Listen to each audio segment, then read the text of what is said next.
क्या होते हैं ये पहाड़ियों का दिमाग खराब होता है। आखिर इतने देवी देवताओं को कौन पूछता है, और इन्होंने घंटे पे घंटे चढ़ा कर ऐसी अंधभक्ति और ऐसा विश्वास फैलाया है कि सारे के सारे लोग, पहाड़ी लोगों का दिमाग खराब हो गया। दरअसल ऐसा शोएब जी का कहना था। वो एक अल्मोड़ा में अफसर रैंक की पोस्ट पर कार्यरत थे सरकारी, और उनका यह कहना था वहाँ के लोगों का दिमाग खराब हो चुका है, और अपनी मनमानी तरीके से उन्होंने अल्मोड़ा में जब कार्य स्टार्ट करना प्रारंभ करा तो दोस्तों चितई गोलू देवता ने भी अपनी ताकत दिखाना प्रारंभ करा। किस तरीके से उतार चढ़ाव लाइफ में आए और अपने होने का प्रमाण दिया है गोलू देवता ने, आज की ये कहानी में आपको देखने को मिलेगा। दोस्तों हमेशा की तरह वीडियो में आगे बढ़ने से पहले मेरा चैनल का इंट्रो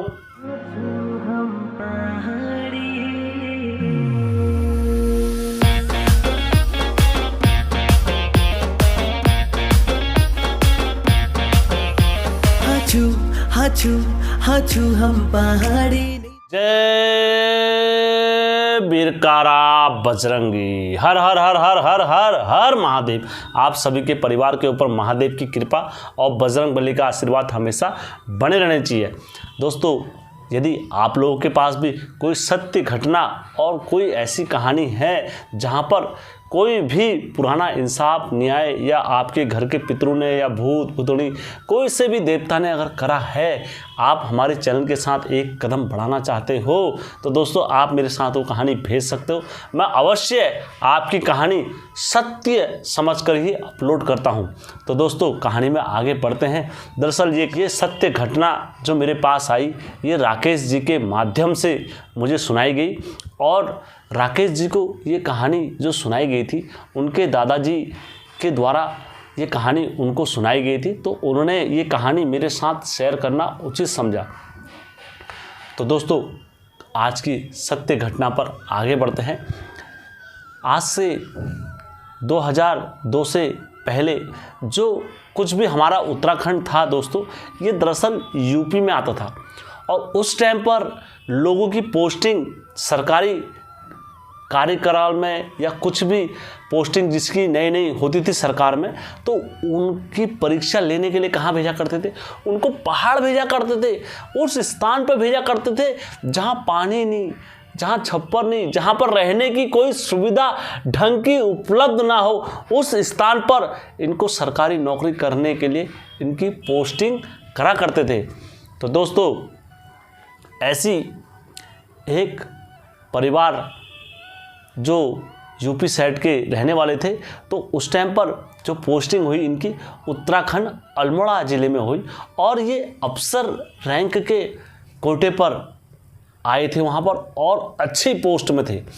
तो दोस्तों जब कोई अधिकारी पोस्ट पर चाहे कोई भी होता है तो उस टाइम पर सभी उनकी सराहना और उनके आदेश का पालन हर कोई करता है, चाहे वो किसी तरह भी करे, चाहे दबाव में, चाहे कैसे भी करे, तो उसी तरीके से इनके कार्य को तुलना हर कोई करता था, चाहे वो मरे मन से करे, लेकिन इनका आदेश का पालन हर कोई माना करता था। तो दोस्तों इनका नाम सोफिया जी था, और जो इनकी पत्नी का नाम था नाबिया खातून था। तो दोस्तों जो सोफिया जी थे वो अपने नियम धर्म के पक्के थे, वो किसी धर्म को नहीं मानते थे। वो कहते थे कुछ नहीं होता, चाहे वो मुस्लिम का धर्म हो, चाहे वो पहाड़ियों का धर्म हो, चाहे किसी का भी हो। अपने ना जाने धर्मों पर उनने कितनी टिप्पणी लगाई, और हिंदू धर्मों पर भी ना जाने कितने वो लगाए उनने अपने कार्यकाल में। तो ऐसे करते करते ये जब भी ड्यूटी को जाया करते थे तो उधर पहाड़ी क्षेत्र में अल्मोड़ा से अंदर जब जागेश्वर वाली रोड में जाते हैं तो उसमें चितई गोलू देवता का जो मंदिर पड़ता है, तो वहाँ की आस्था देखकर और ये लोगों का विश्वास देखकर जब भी वहाँ पर जाते थे, सुबह घंटे की आवाज़ और आरती की इस तरीके की आवाज़ें जब सुना करते थे तो इनका गुस्सा 7वें आसमान पर पहुँच जाता था। कहते थे क्या हैं ये पहाड़ी लोग, इनका दिमाग खराब है, सुबह सुबह ये क्या लेके बैठ जाते हैं और ऐसी अंधविश्वास और ऐसा अंधभक्त इन्होंने फैलाया हुआ है यहाँ पर परचम भगवान के नाम पर। ये ढोंग है सारा, और ऐसे प्रपंच का मैं पर्दाफाश करूँगा। मैं जाऊँगा, यहाँ पर कोई शक्ति नहीं होती है यहाँ पर देवता की, और कोई आस्था, कोई कुछ नहीं होता है इनका। ये सब पहाड़ी लोग क्या कर रहे हैं, अपने मनगढ़ंत तरीके से देवताओं को पूज रहे हैं, और अपनी आस्था इनका कुछ नहीं है। ये सुबह आए पत्थर को पूजो, शाम को आओ पत्थर को पूजो, इसी तरीके से उनका नाबिया खातून का ये कहना और ये मानना था। उन्होंने प्रातःकाल आदेश दिया कि मंदिर में कोई नहीं जाएगा, मैं जाऊंगा और सब लोग देखना आना। तो दोस्तों सब लोगों ने कहा ठीक है। जब आसपास से सभी लोग आए, इन्होंने अपने पाँव में चमड़े के जूते पहने और मंदिर में सीढ़ी चलना प्रारंभ करा। और दोस्तों जैसी उनके शटर वाले गेट तक चितई गोलू देवता के वहाँ पर पहुँचे, और जैसी शटर पर जब पहुँचे तो दोस्तों अचानक से न जाने इनको आभास जैसा हुआ, या इनको एक शक्ति का परचम जैसा लगा कि इनको किसी घोड़े ने लात जैसी मार दी। और जैसी इनको लात जैसी मारी घोड़े ने, और तुरंत इनका क्या हो गया, आधा हिस्सा पूरा सुन्न हो गया। दोस्तों जाते वक्त तो अपने पाँव पर गए, लेकिन आते वक्त 4-5 लोगों के कंधे पर ये वापस आए। उसके बाद दोस्तों जब तक हमारा शरीर है, जब तक हमारी सांस है और जब तक हम में जान है, तभी तक हमारी नौकरी रहती है। और यद्यपि हमारा शरीर बेकार होता है या कुछ भी होता है, तो फिर हमारा कोई पूछने वाला नहीं होता, कोई कुछ करने वाला नहीं होता दोस्तों। उसके बाद इनकी पत्नी नाबिया खातून बहुत रोई, बहुत वो करी। दरअसल इनका पहाड़ में रहना और पहाड़ी देवी देवताओं के किस्से ये सुना करती थी इनकी पत्नी लोगों के मुंह से वहाँ पर, कि गोलू देवता ऐसे होते हैं, गोलू देवता न्याय के देवता होते हैं, गोलू देवता ये होते हैं। तो इन्होंने क्या करा, अपने पति को पकड़ा, और पति को पकड़ने के बाद अपने नीचे प्लेन साइड में ले गए शहर में। तो दोस्तों इन्होंने न जाने कितने मौलवियों को दिखाया, कितने मज़ारों पर दिखाया, हर जगह, हर गुरुद्वारा, हर स्थान पर इनने भगवानों के वहाँ पुकार लगाई। किसी ने बोला इन पर चुड़ैल लग गई, किसी ने बोला एक शैतान लग गया, किसी ने बोला पठान लग गया, किसी ने बोला भूत लग गया, किसी ने क्या, किसी ने क्या, किसी ने क्या, हर तरीके से अपनी टिप्पणी करी कि इन पर क्या लग गया है, कुछ ना कुछ लग गया है। और दोस्तों इन पर जितना पैसा था, जितनी संपत्ति थी, जितना इनका कमाया हुआ, अर्जित करा हुआ धन था, तो दोस्तों वो क्या हो गया, सारा का सारा नष्ट हो गया। इनकी पत्नी रोती थी, बिलाती थी और चिल्लाती थी।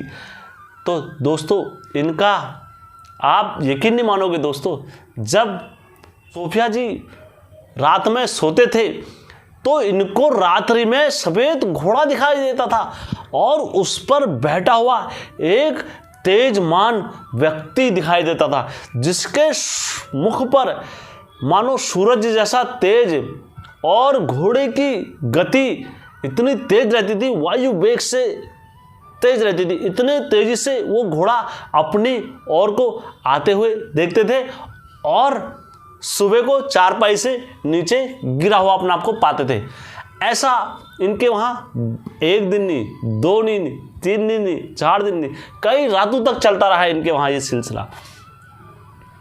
जब अंत में ये परेशान हो गए, इनकी पत्नी ने ऐसा कोई गुरुद्वारा नहीं, ऐसा कोई मस्जिद और ऐसा कोई मौलवी, ऐसा कोई स्थान कोई छोड़ा ना हो जो भगवान के धेली तक ना पहुंचा हो। दोस्तों हर तरीके से इन्होंने वहाँ दिखाया अपना आप को। तो दोस्तों जो इनकी धर्मपत्नी थी नाबिया खातून, वो काफ़ी चिंतित और काफ़ी सरल स्वभाव में, न जाने उनको कोई रास्ता कुछ नज़र नहीं आ रहा था, मानो कि सारे के सारे रास्ते बंद पड़ गए हो और मुसीबतों का अकाल पड़ गया हो।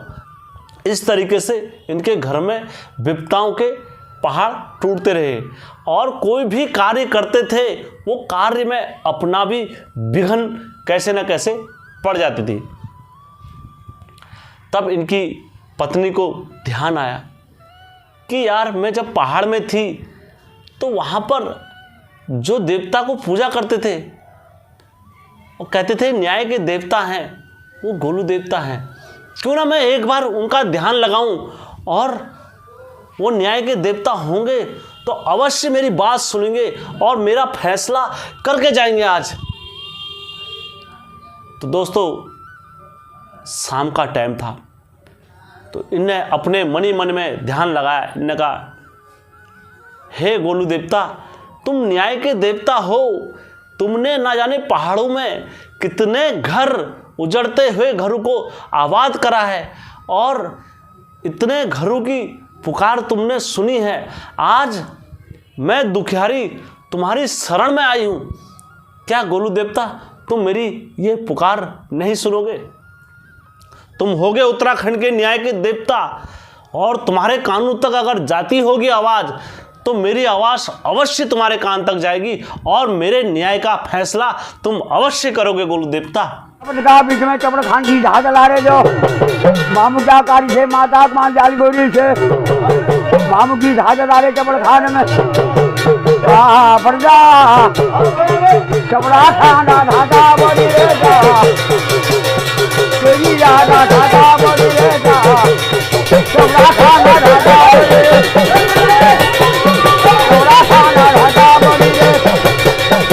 तो जैसी ये पुकार गोलू देवता के कानों तक पहुंचती है दोस्तों, अब गोलू देवता की गद्दी में तो कभी बोली सुनाई नहीं देती है दोस्तों। त्यारा गदी मजरदा बोले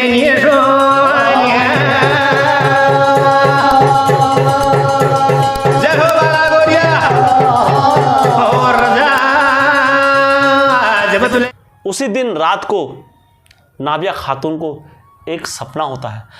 भगत का बीच में नो हर का माँ का कमर जानी कमर का माँ का नो हर जानी फूल सन्नारा आंखों मज रतनी आली आंखों मज रे सोना शारी बोला।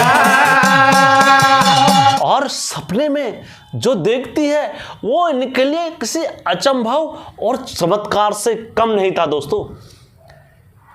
एक सफेद घोड़े में और तलवार रखे हुए और सफेद वस्त्र पहने हुए और पगड़ी सर पर रखी हुई इस पुतलिया पाग परी रेशमी सलवार परी दो धारी तलवार जो पकड़ी कमर में कतार जो धरियालो अपनी घोड़ी कणी रजा तुम्हा सजाना लगा।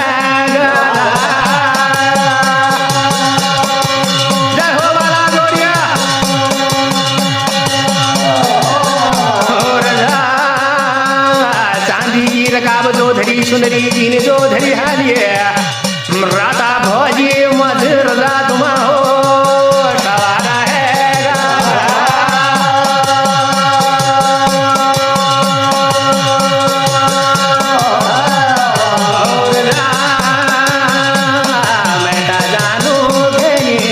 तरीके से इनके पास एक व्यक्ति आते हैं और अपना घोड़ा खड़ा करके इनके अंदर जब आते हैं कहते हैं बैणा तूने मुझे बुलाया और मैं अपनी बहन की पुकार ना सुनूं तो आज तक कभी ऐसा ना हुआ। तो मानो नाबिया खातून के अश्रु से इतनी धारा बहने लग गई तर तर तर तर तर तर तर, क्योंकि आत्मा सब जानती है। आत्मा ऐसा नहीं कि नहीं जानती है, इनकी आत्मा और मंत्र अंतर मन से आवाज़ आई, हे प्रभु क्या करूं, मेरे पति इतने बिस्तर पे पड़े हुए हैं, आज 6-7 महीने हो गए और कोई सुनने वाला नहीं है।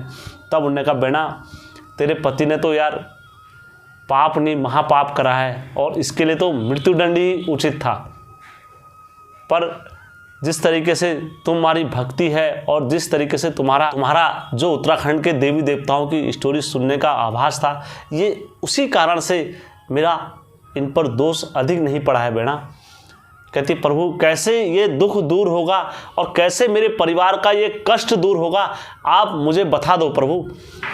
तो जो स्वप्न चल रहा है दोस्तों, इस स्वप्न में बात चल रही है।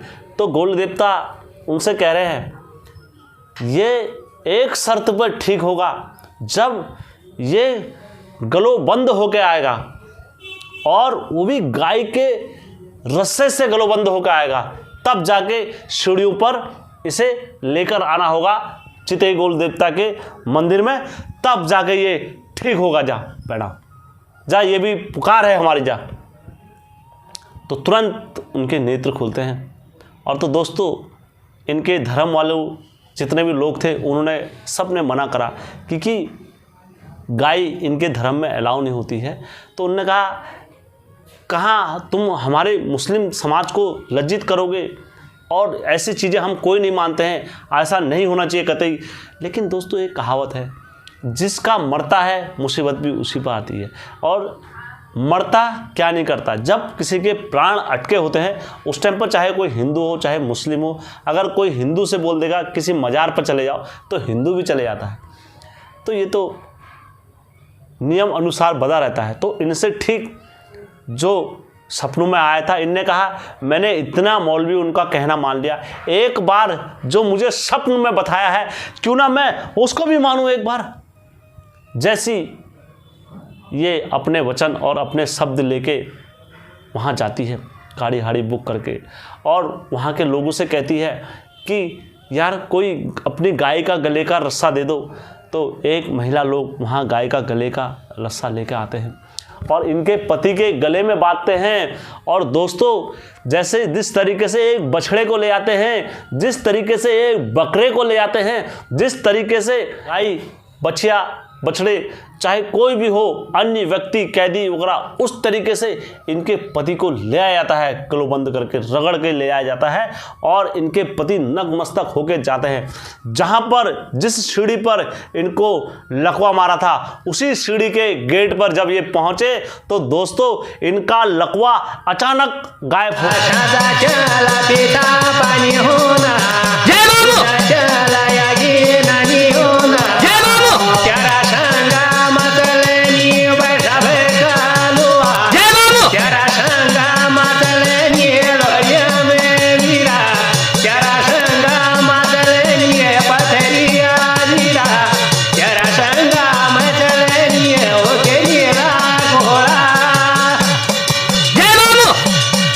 गया। और ये तुरंत खड़े उठ के और उस धेली पर, उस सीढ़ी पर नतमस्तक हुए और इनके नेत्र से इतने अश्रु बहे, इतने अश्रु बहे, इतने अश्रु बहे। इन्होंने कहा मैंने देवता देखा, मैंने भगवान देखा तो यही देखा चितई में, नहीं तो आज तक मुझे कहीं भगवान नहीं दिखा। हर मंदिर का मैंने विरोध करा, चाहे किसी का कितना कुछ करा, मुझे कहीं ऐसी प्राप्ति नहीं हुई जैसी प्राप्ति मुझे अल्मोड़ा चितई गोलू देवता के मंदिर में हुई है। दोस्तों चीते से भी अगर कोई तेज लगता है तो चितई गोलू देवता का दोष लगता है। दोस्तों ये कहानी सत्य है, सत्य घटना पर है। उसके बाद इन्होंने 1 घंटा चढ़ाया दोस्तों, उस घंटे पर अपना नाम अंकित करा हुआ है आज भी उस स्थान पर। तो वो घंटा चितई गोलू देवता के मंदिर में चढ़ाया दोस्तों। उसके बाद इनका परिवार खुशी खुशहाल सही हुआ और फिर इन्होंने अपनी पोस्टिंग दोबारा से वापस ली और ये फिर अपने शहर को वहाँ से गए। दोस्तों ऐसी सत्य घटना है गोयल देवता की। और यदि आपको अच्छी लगी होगी तो मेरे चैनल को लाइक, सब्सक्राइब और शेयर करना कतई मत भूलना दोस्तों, क्योंकि ये आपका खुद का चैनल है हिमचू पहाड़ी चैनल।